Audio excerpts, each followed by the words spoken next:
आपण माने झील बाहागर देखिथिबे झील विदाय हेबा मुहूर्तटी सबुठारु कष्टदायक होइथाय।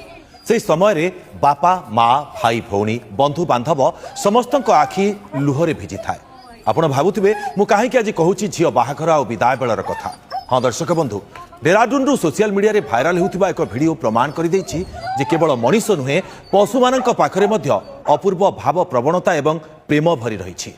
डेराडून एक विवाह उत्सव शेष होगा पर कन्या जनक निज स्वामी सहित शाशुघर को बाहरी थे। समस्ते कांदुले हेले सेठारे उपस्थित थिबा झीर तीनिटी पोषा कुकुर जहाँ कले ताहा देखिले आपण आखिरु भी लुह झरीजिव। सेमाने झीटीर बाट उगाली ठिया होई गले। सेमानकर सही करुण चाहाणी एवं झीटी को छाड़ी न देबार जिद कहूतिला, तू आमको छाड़ी कुआडे जाउछु। आमे भाबु पशु माने कथा कहि पारंती नाही बोली सेमाने बोधुए किछि बुझंती नाही। किंतु ये भिडियोटी समाज पाई शिक्षा देउछि जे पशु माने कोनोसी स्वार्थ रखी आमको भल पांती नाही।